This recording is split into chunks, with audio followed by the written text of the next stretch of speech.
Pilipinas, ang oras po natin, alas 6:35 ng gabi. Ang mag-partner na mas paliliwanagan tayo pagdating sa batas. Mga payo ng mga abogado, mga usaping abogado na mas malinaw na pag-uusapan para mas maintindihan natin. Kumpanyera ng Bayan, si Attorney Rina Seco at ang Panyera ng Bayan, si Attorney Cam, Cheryl Adami Molina. Dos Kumpanieras sa DZRH Radio, DZRH TV at DZRH Online. Bago mo kasuhan, bago ka pumirma, bago ka makipagkasundo, makinig muna sa Dos Kumpanieras. Dos Kumpanieras.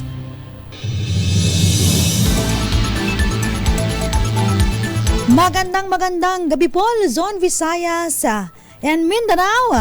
Welcome po sa programang Dos Kumpanieras. Kami po ang inyong makakasama. Ako po si Attorney Cam. Ako naman pa si Attorney Rina Seco. Tuloy-tuloy sa pagbabalita. Tuloy-tuloy sa serbisyo. Sama-sama tayo, Pilipino. Magandang gabi sa'yo, Panyera. Magandang gabi sa'yo, Attorney Cam. Dahil lang sabi mo lang, Attorney Cam, inaantay ka pa na magsalita ka pa ng buong pangalan mo. Attorney Cam na lang para shortcut. Ano ba yun? Pati pangalan, kinatatamaran. Uy, pero ito muna, Panyera, meron pala tayong flash report. Flash Report. Flash Report! Niyanig po ng magnitude 6 na lindol ang Dulag, Leyte. Leyte, ngayon po, ayon po sa FIVOX, tectonic ang pinagmula ng lindol na may lalim po na 8 kilometro. Naitala ang instrumental intensity 6 sa Dulag, Leyte, habang intensity 5 naman po sa Abuyog at Mahaplag. Inaasahang magdudulot po ng aftershocks at pinsala ang nabanggit na malakas na lindol. Flash Report. Flash Report! Ayan po, ingat-ingat po sa ating mga kababayan. Ayan na alam naman po natin dapat kapag medyo may mga ganitong insidente, duck, cover, and hold. Yan. Yan, lagi maa-apply ating mga natututunan, no? Kapag ka oras ng kagipitan. Yes. Yan. Pero Attorney Cam, meron tayong good news dahil namumuro pa ang rollback sa presyo ng produktong petrolyo sa susunod na linggo. Sa pagtaya ng oil industry sources, nasa 50 centavos hanggang 90 centavos ang posibleng tapya sa kada litro ng diesel, habang 25 to 65 centavos sa kada litro ng gasolina. Posible namang maglaro sa 60 centavos hanggang 70 centavos ang rollback sa kerosene. Ayon po sa market experts, bunsod ito ng tuloy-tuloy na pagbaba ng tensyon sa Israel at Iran, gayon din ng iba pang geopolitical tensions. Yan. Gusto lang naman natin ay world peace, Panyera. Yes. Ayan. Dahil medyo nung nakaraang mga linggo at buwan, medyo talagang hanggang ngayon actually may tension pa may din, tension. Israel, Palestine, Iran.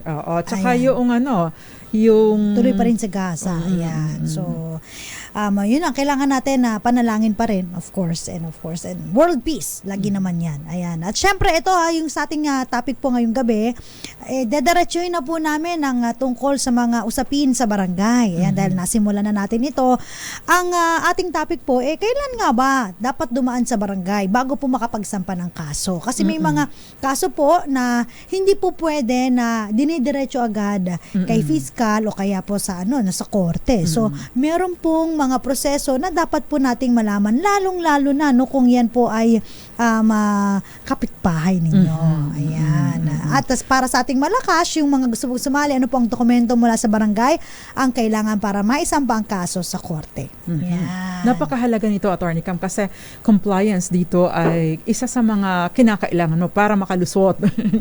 Magtuloy-tuloy ang kaso. Otherwise, may consequence po, detrimental sa nagsampa ng kaso, no? Kung halimbawa po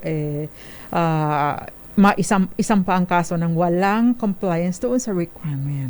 Alam niyo po, itong settlement lagi sa barangay, napaka-importante po ito ng judicial system po natin. Kasi ang gusto po ng batas natin, sikapin muna na magkaayos sa loob ng komunidad bago dalhin ang alitan sa labas. Yan, sa korte. Ayan. Kasi inaano din, pinopromote din yung harmonious relationship in the communities. Biruin mo, paglabas mo ng bakuran mo, makikita mo yung kapitbahay mo, tas hindi mo kasundo, Oo, diba? Lagi kang mapapraning baka may masamang balak ito sa akin kung kaaway mo yung kapitbahay mo. Sabi nga nila hindi mo rin mapipili talaga ang kapitbahay parang mo. pamilya lang din. Oo, wala kang choice. Kung may balasubas kang kapamilya, may balasubas ka rin. May balasubas ka din kapitbahay. Walang ulian ang kapitbahay. In the same way na walang uwian or walang saulian ng iyong di ba, kamag-anak. At syempre, isa rin po sa layunin, kung bakit po nagkakaroon po, in-encourage yung settlement sa barangay, ma-promote po ang, of course, yung nararapat, mabilis, at para hindi ka na rin po gumastos kapag kayo po ay gustong magsampahan na ng kaso. Kasi again, going back to our discussion last night, meron pong kaukulang fees, yung pong lalo na kapag kayo mga pautang, magagastos at gagastos ka. Yung filing fee na lang, Attorney Cam, unless of course ang iyong ikakaso ay under noong small claims court or small claims cases, in which case may bayad pa din pero mas mura. Although you don't need to you don't need a lawyer for that, but still requirement po na sa pagsasampa ng kaso ay dumaan muna kayo sa barangay. Ayan. At syempre, isa rin po sa layunin para po maibsan po yung mga nakabinbin na kaso sa mga korte. Yan. Kung masusolusyonan po ito, matadaan sa barangay at sa mabuting usapan. Dahil ang nirereklamo po ng mga nasa korte, bakit napakatagal ng kaso? Kasi medyo mahaba din po ang proseso. Plus, napakarami po mga factors, Kaya nga po iniiwasan yung mas maraming kaso na mabinbin sa korte. Yan. Yun. So pinag-uusapan po natin na itong barangay po natin, kala nyo just lang, hindi po. Ang ating pong barangay ay nagsisilbi bilang parang smallest administrative division. Ayan. At sabi nga namin kanina, crucial po ang role ng ating barangay, lalong-lalo na kapag ang mga alitan po ay doon po sa ating komunidad. Ayan. Pero hindi po lahat, may mga kaso po na maaring isampa ng tuluyan, yung complaint affidavit ninyo, maaari ninyong isampa kaagad ang inyong reklamo diretso sa Office of the Prosecutor or kaya naman in civil cases doon po sa korte. Yan. Ilan po sa mga exception na hindi niyo po kailangan dumaan sa barangay. Unang-una yung mga kung meron po kayong reklamo sa ahensya ng gobyerno o kaya sa trabaho or posisyon ng o sa government isang employee. nasa gobyerno. Kasama na dyan yung irereklamo nyo si Cap. Kasi nasa under siya ni hindi mo masasettle yan, Yung mga krimen kung saan ang parusa po ay pagkakulong na lagpas 1 taon. O kaya may multa na 5,000 piso. Ayan. Oo. Atas o kaya naman po yung mga alita na sangkot po ang mga real properties na nasa ibang syudad po o municipality o kaya po yung inyong yung inyong kaalitan ay hindi po taga ron sa munisipyo ninyo. Ayan. Which goes without saying na kung halimbawa po meron kayong pautang at taga-ibang ibayo, ibang lugar, hindi na po ninyo kailangan ng certificate of action. But you have to establish po na yung mga lugar na hindi sila kumbaga ay exempt sila doon or hindi sila pasok doon sa nire-require na pagdaan muna sa barangay. Ayan. Pati rin po yung mga labor dispute, po, ayan. O kaya may reklamo kayo sa isang korporasyon, sa isang negosyo. Yes. At yung mga walang private offended party like drugs cases. Ayan. So, yan po ay pwedeng dumiretso po sa korte. Although pagka po nga pala, yun pong mga issues ng ejectment, pagpapatanggal pagpapaalis sa tenant o kaya naman po ay for example yun pong alis sa tenant, kasama po yan sa mga kailangan dumaan sa barangay, at importante po yung certificate to file action para po magtuloy-tuloy yung inyong kaso. Yan, nabanggitan ni Panyera, no, yung certificate to file action. Kailan to i-issue? Kasi po kung halimbawa meron pong mga ganitong usapin, may mga ganitong alitan, at hindi po nagfo-fall dun sa exception na sinabi po namin kanina ni Panyera, dapat po dadaan po muna sa conciliation, Mediation. at mediation. Siyempre, ang barangay magpa-facilitate nito doon sa kanilang lupon ng tagapamayapa. Yan. Ganda ng term nila, no? Lupon ng tagapamayapa. Ayan. At pagkatapos kung hindi po ma-resolve, that's the time po, no, na mai-issuehan po ng certificate to file action. Again po, kailangan po ito, no, kapag halimbawa po hindi po nagfo-fall under yung mga exemption na sinabi kanina, dahil kung ipa-file nyo lang po agad ito, no, at mandated kayo na dumaan po sa barangay conciliation, madidismiss po ang inyong kaso. Dos Compañeras. Although sa 2019 amendments sa rules on civil procedure, no, hindi naman po automatic yung dismissal because, no, ito rin yung kahalagahan na marunong ang abogado ninyo or updated because dati po kasi automatic na madidismiss ang kaso ninyo kung wala kayong certificate of file action. Pero kung hindi po alerto ang abogado ninyo at hindi agad na raise ito sa kanilang like in a motion to dismiss or no, an affirmative defense, maari po magtuloy-tuloy ang kaso because deemed waived na ang inyong karapatan na questionin ang jurisdiction ng korte or yung cause of action sa ilalim po ng bagong rules on civil procedure. Ayan. So, napakahalaga po na alerto at updated ang inyong abogado. Nagkaroon kasi ng amendment noong 2019, ano? At syempre, napakakapal nitong rules of court. So, ibig sabihin, kailangan ng ulitin ng review, no? Swerte yung mga bagong abogado, Attorney Cam. Kasi ito ay updated ang mga ito. Unlike sa ating mga medyo may katandaan na. Bakit pa naman tayo? Updated nga tayo unlike sa ating mga katandaan na kailangan nating balikan, no? Ayan. Sabi ni Michael Bay, pa-jacket naman po mga Dos Compañeras. Bakit? Ay, nako. Ang init-init ngayon, magja-jacket ka. Kailangan two-piece. Oo. Ito, may question naman. Sabi dito, paano po kung halimbawa ang isang pinatawag po sa barangay ay hindi po uma-attend. Kahapon po may question, same question po. Pag ganyan po na hindi uma-attend ng patawag, especially kasi series of patawag po yan. Hindi naman po isang patawag lang yan. At kapag ito po binaliwala, mai-issuehan po ng certificate to file action yung nagrereklamo sa inyo. And you lose your chance para makapag-areglo kung ikaw yung pinapatawag. In which case, obligado kang dumulog sa korte at sagutin kung halimbawa naisampa na ang kaso sa korte. Correct. Ayan, magandang gabi muna sa mga nakatutok sa atin. Ayan, naka-open ba ang yung DZRH? Ang DZRH Dos Compañeras. Magandang gabi sa iyo, Kenneth Arevalo nangunguna sa atin, Tita Ami Miraflor Garcia and Mami Jovita Adami.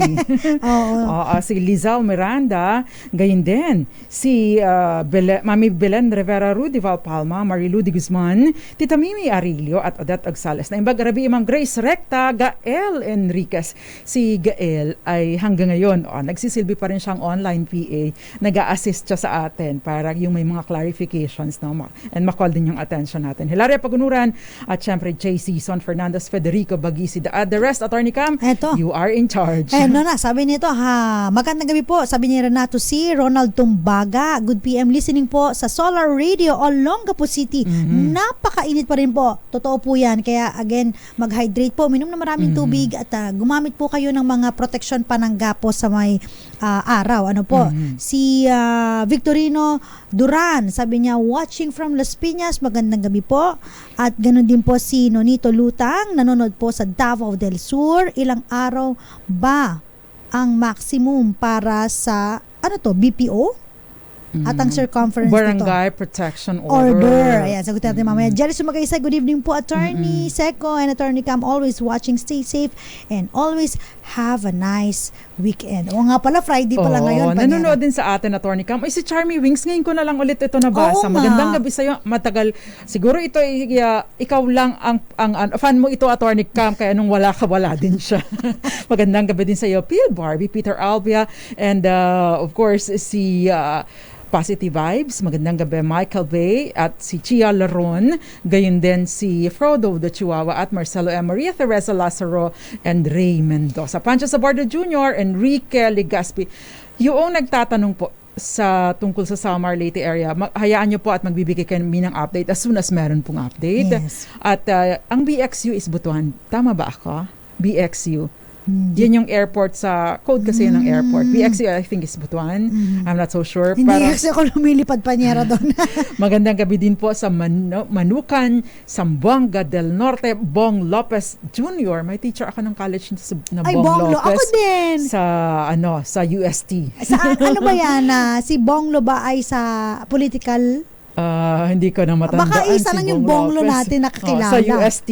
Oo. Nag-guess na yata dito yun. Hindi ko na matandaan. Oo, yan. Si Mitzi Paterno at si Amy Enriquez. Magandang gabi. Magbabalik po ang Dos Compañeras.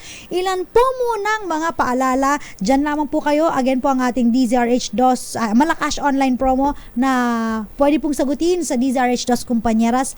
Hanapin lamang po, i-PM po kami, i-message po kami, mamaya mamimili kami. Ang katanungan po, anong dokumento mula sa barangay ang kailangan para maisampa ang kaso sa korte? Ako po si Attorney Cam. Ako naman po si Attorney Rina Seco. At kami po ang Dos Compañeras. Dos Compañeras. Compañeras. DZRH 85 Years Countdown. Grabe, 85 years na po, kauna-unahang radyo sa Pilipinas, una sa Pilipinas, una sa Pilipino. Yan, countdown natin, 74 days na lang po. Celebration na po ng 85th year ng DZRH. Panyera, excited ka ba? Yes, of course. And yun pong may mga line-up of activities po tayo at magkakaroon po ng announcements later. Ayan, abangan nyo po yan.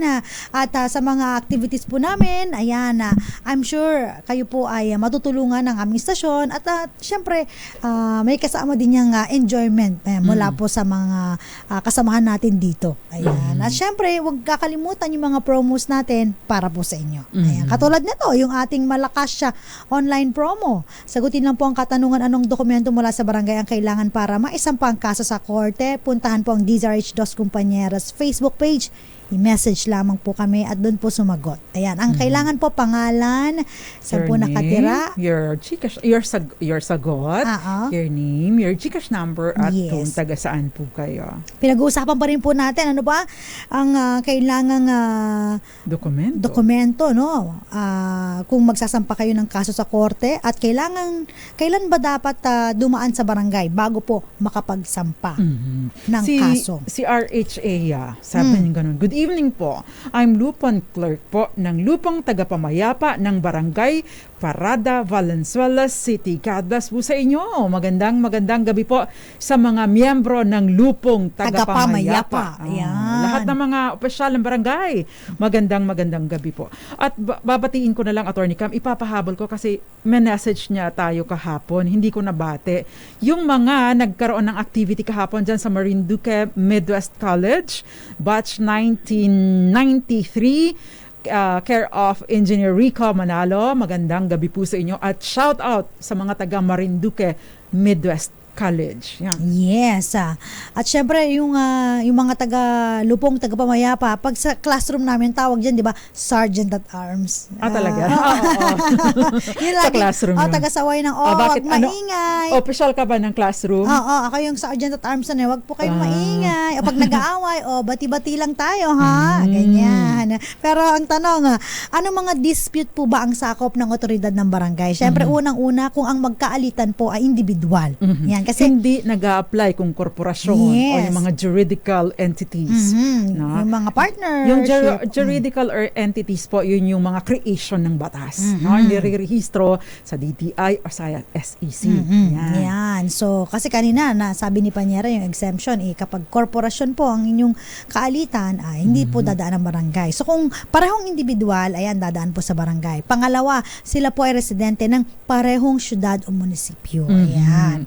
At pangatlo, Importante din yung barangay, kung magkaiba kayo ng barangay, adjacent lang. Yan. No? At nag-a-agree yung isa. na sila ay magkaroon ng jurisdiction. No? Ayan. At ang pangatlo, ang paksa ng alitan ay pasok po dun sa jurisdiction ng barangay. Hiwala po dun sa exemption na binanggit namin kanina. So, yun pong lagpas ng 1 taon ang maximum penalty ay hindi po pasok doon sa dito sa barangay. Hindi kailangang dumaan sa barangay. Tapos yung reklamo po sa ahensya ng gobyerno o sa trabaho ng mga opisyal, hindi rin po. Against a public employee, a Yes. government employee, hindi rin po sa barangay idinadaan. At pati mga labor disputes. O kaya naman yung mga CARP, under ng CARP, hindi po. Although, yun pong application ninyo, yung certification from your barangay chairman will matter. Kung marang ganon. Ayan, may question si Fe Balagbis. Attorney, paano kung binabaliwala ang reklamo ko ng aking nirereklamo? Nagdagdag pa. Ayan. So, Fe, yun nga, nabanggit namin kanina kung binabaliwala po, kayo po ay pwede nang humingi ng certificate to file action kung kayo po ay desidido na sampahan siya ng ang kaso. Yes. Magandang gabi din po sa inyo, Daddy Roel Resio at Enrique Legaspi sa Hermenegildo, Ronald Sagun, Hermenegildo, Legaspi, Doming ng Isabela. Sabi niya, kung sakali po na problema sa kapitbahay mo, nakamag-anak ni Kapitan, paano po yun kung alam mo na, malamang ikaw nang nagre-reklamo, ma-technical lang. Okay. Just the same, there is always a presumption of regularity. Kasi hindi naman po si Kap ang lahat ng meron po yung mga composition ng lupon. Hindi po si Kap ang nagde-decision yan. Usually sila lang yung mga pumipirma. Okay. Again po, yung certificate to file action po ay ini-issue po ni barangay chairman at sinicertify niya na yung inyong alitan po ay hindi po na-resolve sa barangay level sa pamamagitan po ng conciliation at ang parties po ay meron ng kalayaan na i-pursue kung gusto pong magsampa ng kaso dun po sa korte. Korte or sa prosecutor's office. Okay. Next, Attorney Ka. Eto, ayan na. May mga questions na din I will answer later. Sabi dito, meron po bang validity ang certificate to file action? Ayan. Wala naman pong validity ito po pero mas in-encourage kapag halimbawa po nakuha po ng certificate to file action, kung gusto niyo pong mag-file, di mag-file na po kayo. Ayan. Take note po dahil po yung usually ito yung mga mabababang krimen lamang, o kaya ay yung mga yung mga simpleng mga issues lamang, kaya nga po idinadaan sa barangay in the hope na magkakaroon ng magkasunduan. But then, kapag po hindi nga na-settle o hindi kayo nagkaaregluhan, dahil nga po ito ay maiksi lamang ang period of prescription. Kung halimbawa po kahit meron na kayong certificate to file action, hindi po natotol yung prescription. Anong ibig sabihin nito? Hindi po na i-extend yung inyong karapatan na makapagsampa ng kaso sa korte o kaya sa prosecutor. Actually sa korte. Ibig pong sabihin, kung patatagalin ninyo ang inyong pagsasampa ng kaso, kahit pa meron kayong certificate to file action, magpi-prescribe yung kaso ninyo. Ibig sabihin po, hindi na po kayo wala na po kayong pag-asang manalo pa sa korte because expired na ang inyong karapatan or nag-prescribe na ang inyong karapatan na magsampa ng kaso. Yun po ang danger kung aantayin pa ninyo ang matagal.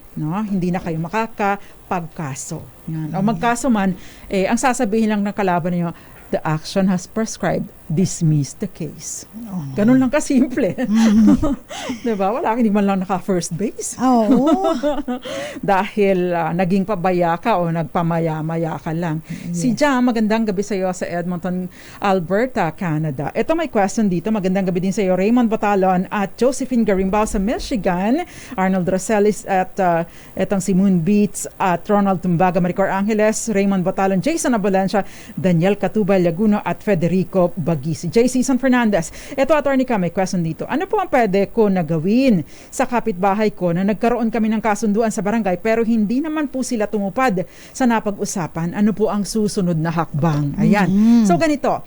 Kapag ka po, di ba, nag-effort kayo na magkasundo, nagkaroon na kayo ng pirmahan, kung halimbawa po within 10 days ay hindi niya ni-repudiate, no? Ibig sabihin ito po ay hindi niya sinabi na ay pinabubula, hindi niya question yun dahil well actually ang ground lang para questionin ay magkaroon ng fraud or intimidation or kumbaga ay panlilin lang. So kapag ka po ganito, you have 6 months within which to ask yung lupon, no, na ipa-execute yung naging kasunduan, in which case ang mangyayari lang dyan, mag-i-effort lang na o sige mag-comply ka na.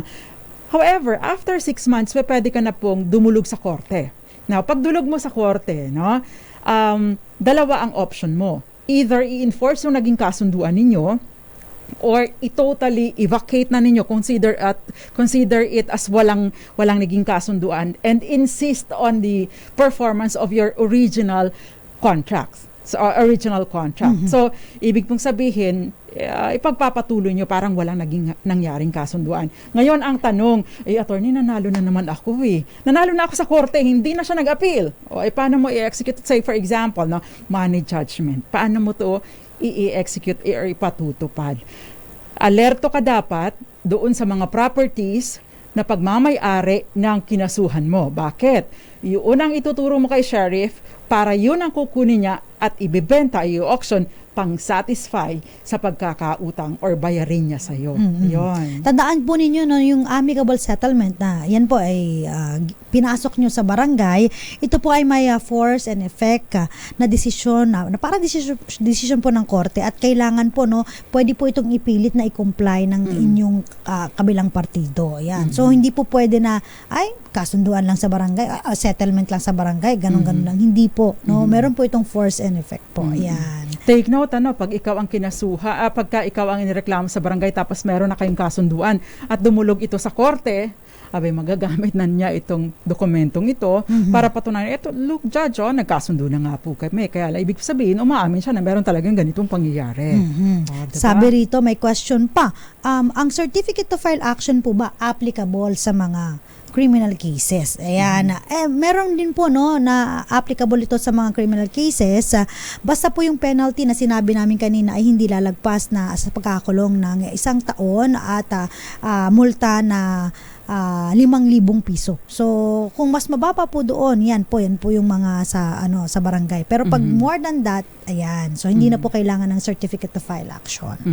Ito question ni Marites. Matindi po ang paninira sa akin ng kapitbahay namin sa FB, kaya bala ko sana magsampa ng kaso. Kailangan pa bang dumaan sa barangay ang reklamo ko? Ayan. Kasi ito pong, kung dinaan po ito sa Facebook, sa social media, online, no? Hindi po ito ordinaryong kaso ng paninirang puri o kaya slander or libel because, no? Bakit? Mas malaki po kasi ang parusa na inilalaan ng batas dito sa mga ginamitan ng makabagong teknolohiya. Ito yung tinatawag na maaaring mag-fall ito sa cyber libel, in which case, no, mas malaki po ang parusa na inilalaan ng Cybercrime Prevention Act doon sa mga krimen na dumaan pa sa social media o gumamit ng teknolohiya. And therefore, no, pwede na po kayong dumiretso ng pagsasampa sa prosecutor's office kung cyber libel ang ikakaso ninyo. Ayan. Sabi naman dito, kami pong magkapitbahay ay nagpaparinigan dahil nagkakaasaran na po kami. So, kailangan ba kaming dumulog sa barangay? Depende po no, kung ano ba yung pagpaparinigan ninyo. Ang pinaka-mabuti pa rin po, magkasundo kayo, dulog sa barangay para ma-clarify. Again, harmonious relationship, para mas mapabilis po at hindi na kayo gumastos. Yan. Kung ang parinigan po, halimbawa ay nagsasalitaan ng masama, pero hindi ka naman identified, ikaw lang ang nasasaktan dahil natatamaan ka. Pero it can be applicable. Parang kagaya nung nagme-message dito sa atin, no, na pinaparinggan daw natin siya kahit hindi natin siya kilala, no? But anyway, kapag ka po ganito, ang unang titingnan ninyo, identifiable ba? Ikaw, no? Ikaw ba yun? O, ikaw ba yun? Hindi yung ikaw lang naka-identify, ha? Yung kapitbahay mo na iba na nakakarinig nito, maiisip ba nila, no, na ikaw ang tinutukoy nung kapitbahay mong nagpaparinig? Kung mga sinasabi niya ay mapanirang puri, kasi minsan parinigan na hindi, nakakainis lang, pero hindi naman nakakasira ng puri, maari pong wala kang cause of action doon. But for example, minumura ka na, no? no? Minumura ka na, pini-PI mo or whatever, no? Without any provocation on your part from your end, no? Maari to po itong tapos may mga ibang nakakarinig. Maari po itong oral defamation or slander, no? In which case, no, kung meron po magpaparinig masasamang salita at tinutukoy ka, nakakapanirang puri at sasalitaan lang, but kailangan mong patunayan na may iba pang tao nakakarinig at nasisira ang reputasyon mo, no? Maari po itong pumasok doon sa simple oral defamation or simple slander, in which case kailangan po ninyong dumulog sa barangay. But kung halimbawa po, no, merong sufficient tawag doon, walang provocation from your end, hindi nyo na kailangan dumulog sa barangay. But kung may provocation from your end, nakipagsagutan ka din, no, pwede po kayong dumulog sa barangay. Again, kung wala kang provocation, nananahimik ka lang, siniraan ka ng kung ano-ano, you can go directly to the prosecutor's office. Pero kung ikaw, nakipagdakdakan ka din doon, pero na-hurt ka, that would be simple oral defamation that you have to go to the barangay. Yun po yung difference nila. Eto, another question, napaka-interesting. Sabi niya, paano po kung halimbawa po, binubugbog ako ng asawa ko? Kailangan pa po bang akong dumaan sa barangay at mag-settle doon? Ay, yung mga ganito pong kaso, no, na may involved ng violence against women and their children, hindi po ito dinadaan sa barangay. Pwede po itong isampa agad sa no? Kasi vowsy po ito, no? Ganon din po, likewise, no, Panyera, if I'm not mistaken, yung mga yung kasunduan sa barangay na hiwalay na, hindi rin Mali po yun. Hindi rin pinapayagan. po yun. Although, going back to vowsy, pwede ko kayong dumulog sa barangay, pero hindi po dapat kayo pinagkakasundo. Ang dulog nyo sa barangay ay para po doon sa either ipablatter ninyo sa barangay or paghingi ng Barangay Protection Order, BPO. Kapag ka po BPO, ibig sabihin kong vowsy, naghihingi kayo ng BPO, Barangay Protection Order, within 24 hours, the barangay has to respond, no? Kailangan po kayong maprotektahan, no? In fact, no, pwedeng pumunta ihatid kayo sa bahay ninyo to make sure na kung halimbawa may kukunin kayo or pwedeng paalisin yung tao doon or may mga armas na ginagamit, mga deadly weapon, pwedeng i-confiscate ng barangay. Pero hindi po kayo dapat na pinagkakasundo. So, hindi rin po, again na mandatory na humingi kayo ng certificate to file action. Hindi. Para sa mga kasong ganito. Dos Compañeras. Ayan. Paano po kung halimbawa po involved naman po yung property sa magkakaibang mga lugar? Kailangan din po ba na ito po ay dulog sa barangay? Kung kahit kayo po yung magkapit-bahay, pero ang pinagtatalunan po ninyo ay ibang property po, no? Hindi po sa sakop ng cities or municipalities. Hindi po ito sakop ng barangay conciliation. Ayan. Okay. At Attorney Cam, may question. Paano po kung pinahiya ka at sinilitaan ka ng iba pang masasakit na salita? Parang ganun din, ano? Pinahiya ka in what way? Is it by action, like mga dirty finger, or ano ba? Dinuro-duro ka. Duro-duro. That could be, pwede po itong pumasok dun sa grave slander, no? Ang grave slander, Attorney Cam, mas mataas ang parusa kasi it's up to presyon, if I'm not mistaken, that's presyon correctional in its minimum period, in which case ano ba yung presyon correctional? Tsaka o kaya slander by deed, pwede rin pumasok doon. Slander by deed. Ang slander by deed kasi ano yun mas mabigat. No? So pwede po itong dumiretso na lang kayo sa korte. Yeah. Hanggang for 2 years and 4 months ang posibleng kulong. So lagpas na ito sa 1 taon. Okay. May question dito si Alexis Tiger. May CFA na po ako, may certificate ang barangay na papatunay na may-ari o benepisyaryo ng lupa ang magulang ko at may falsification or fraud during application title, pero pagdating sa abogado denial, ako mag-file ng kaso. Anong ibig sabihin? Hindi ko na masyadong siya. na-G.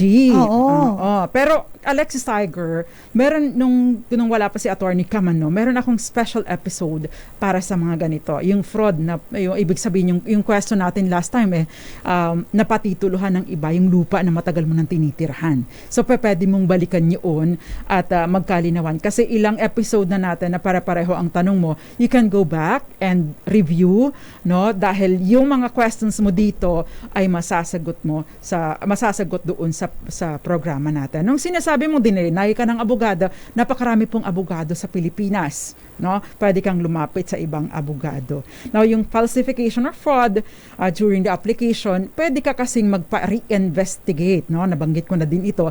Pwede kang magpa-reinvestigate doon sa DENR o DAR. So kung anong ahensya, doon ka magpa-reinvestigate. You copy furnished the Office of the Solicitor General because yung mga reversion proceedings ay hinahandle po ng Office of the Solicitor General. Magandang gabi po kay Ivy Gutierrez na nanonood sa Tayug, Pangasinan. Ganun din po kay Nato Nakase na nandyan naman po nakikinig sa Las Piñas City. Magandang gabi po. Ayan. Meron pa bang mabatiin dyan, Si Ronald Tumbaga, bakit ang mababa lang ang parusa sa mga gumagawa ng illegal jamming of... Kapag ka po ganito, hindi po natin masasakbot kung bakit mababa lang because ang mga parusa po ay piniprescribe ng batas. Ang batas po ang nagtatakda, no, kung ano ang magiging parusa. So kung halimbawa po para maitaas ang parusa, ay kailangan po itong dumaan sa Kongreso. Yan. Mayroon siya ditong question. Si David Kadut. Ayan. Basahin ko lang, sagutin natin mamaya. Sabi ni David Kadut, good evening po mga attorneys. Thank you po for a very informative topic about lupong tagapamayapa. I'm listening here in Davao Oriental. Lupon. May tanong po ako. Kasi member po ako ng lupong tagapamayapa. Tama ba na i-blacklist ng barangay ang respondent kung non-appearance siya for 3 consecutive times, tulad ng di mabibigyan of whatever benefits galing sa barangay other than certificate to file action. Magbabalik po tayo. Sagutin lang po, no? Again, meron po kaming malakas online promo. Ang katanungan po natin sa mga gusto pong sumali at manalo ng 500 pesos, anong dokumento mula sa barangay ang kailangan para maisampang kaso sa korte. Kasama niyo pa rin po ang mga dos kumpanyeras. Ako po si Attorney Cam. Ako naman po si Attorney Rina Seco. Magbabalik po muna kami. Ilan po munang mga paalala. Diyan lamang po kayo. Huwag po kayong aalis. Huwag po kayong maglilipat. Oras po At natin. ang maglilipat, Attorney Cam? Lagot kayo sa amin. Oras po, 17 minuto makalipas ang alas 7 ng gabi. Kumpanieras. Dos kumpanyeras, kasama pa rin po ang mga panyera ng bayan. Attorney Cam. Ako naman po, Attorney Rina Seco. At syempre pag-uusapan po natin ano po yung kung kailangan bang dumaan sa barangay bago magsampa ng kaso. At yung kaninang nabitin natin na question, sabi dito no, may tanong lang po ako, member po ako ng lupong tagapamayapa, tama bang i-blacklist ng barangay ang respondent kung non-appearance siya for 3 consecutive times tulad po ng di mabibigyan of whatever benefits galing po sa barangay. Ayan. Sa katanungan na po yan, no, hindi po maaaring gawin po yun. Kasi po ang certificate to file action na ini-issue po ng barangay ay para lamang po ito magbigyan ng opsyon yung aggrieved party kung gusto niyang isampa ito idulog sa korte. Kung ayaw niya kasi ng i-avail yung proseso sa barangay, wala naman siyang, wala ka namang magagawa doon. Tsaka, so, yung mga benefits po na karapatan niya, privilege po ng isang residente, hindi po basta-basta po ito wini-win. Para mawalan ka ng pribilehe o ng benefit sa barangay, kagaya no. Hindi lahat ha.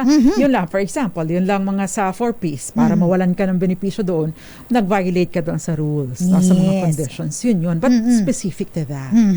Si Marcella, can we use FB or IG as prima facie? May mga prima facie pa yan. Prima facie evidence. Babalik ako sa law school, panyera. Kapag po ganyan, ito po ay tinatanggap na din, for as long as masa-certify or mabe-verify po ito. Na? So, kailangan mo pong ma-establish na siya talaga ang naglagay nito. At the same time, kailangan mo rin ma-establish na yung naglagay or nag-post na ito ay yung may-ari ng account na ito ay yung taong inihahabla mo. Ayan. Eto naman, sabi dito, sabi ni Reliance Credit Corporation. Sorry, nabanggit ko. Sabi niya, hi po, as a corporation, hindi na po nagpakita ang may utang. Allowed po ba na mag-private message kay client tungkol sa kanyang collection letter? As a matter of fact, no, pag mga collection po, kailangan po mag-send po kayo ng demand letter. Ayan.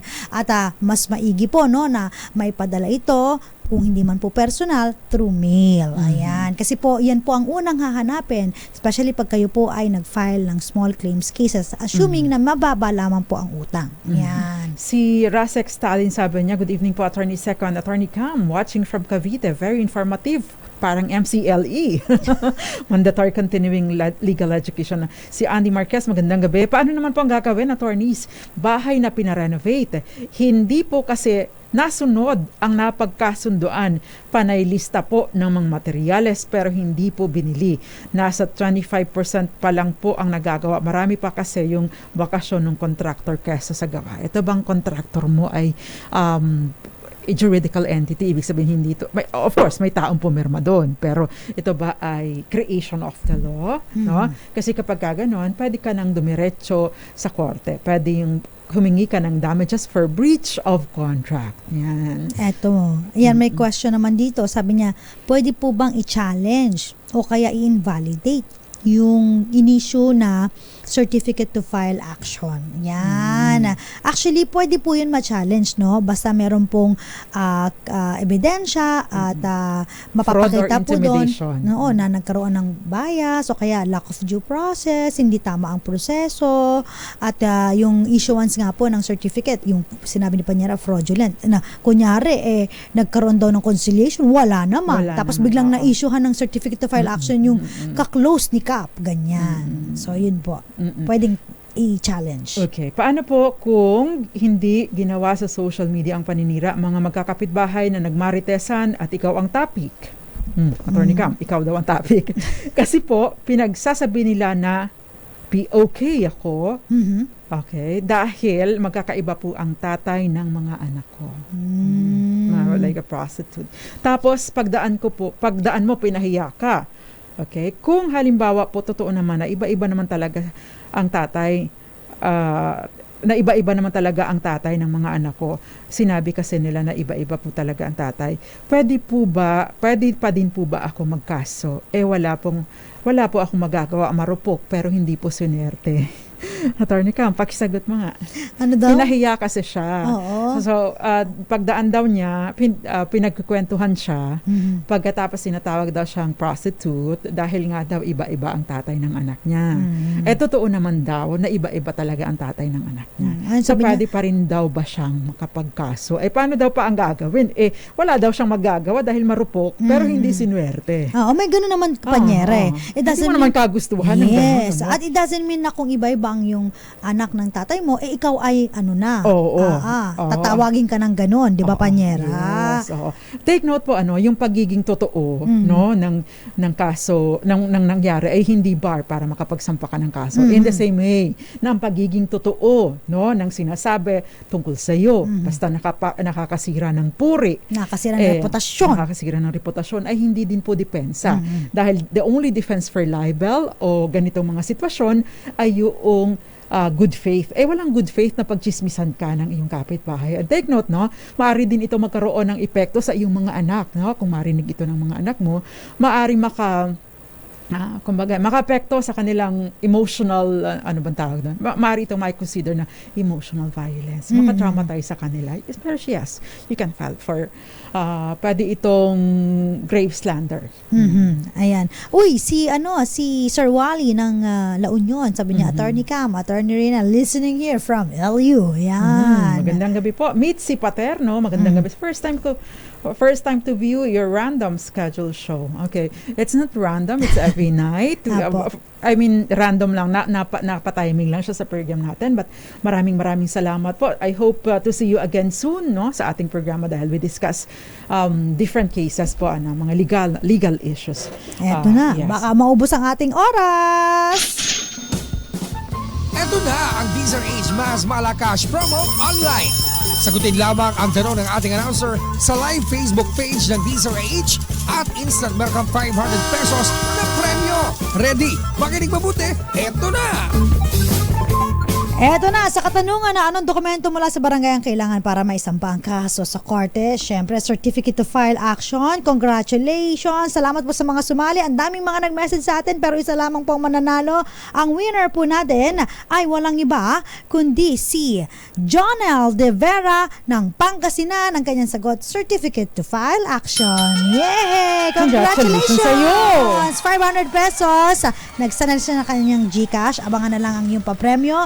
Maraming salamat sa mga tumutok. Meron pa ba tayong mga pabati dyan, Panyera? Ang tanong! Joke lang. Ang tanong! Ang tanong, saan ang bakasyon mo today or tomorrow? Ay, oo, kasi happy weekend! Happy weekend everyone. Si Daddy Roel Resio, magandang gabi sa iyo. And Lou CB, magandang gabi. At mga taga Marinduque, magandang gabi po sa inyo. Roel Resio, thank you po sa inyong dalawa. Attorney Rina, attorney ka, magagandang... Si Daddy Roel ay daddy yan ni Jackie. Ay, Kaya ako okay. nakikidaddy din. Daddy Ruel, thank you so much. Patingin ko na rin yung daddy ko na nakikinig sa atin ngayon, si Papa Will, tsaka si Mama Jovita na nanonood. Ang ating number one fan. Lalong-lalo na ako, fan na fan ko yan eh. Yeah. Maraming salamat po, magkarinigan, magkakitaan po tayong muli sa Lunes, same time, 6:30 to 7:30, same station, DZRH, same frequency, Talapihitang. Yes, 666. At nakasama niyo po tonight. Ako po si Attorney Cam. Ako naman po, Attorney Rina Seco, tuloy-tuloy sa pagbabalita. Tuloy-tuloy sa serbisyo. Sama-sama tayo, Pilipino. Magandang gabi and happy weekend. Oras po natin, alas 7:30 ng gabi. Compañeras,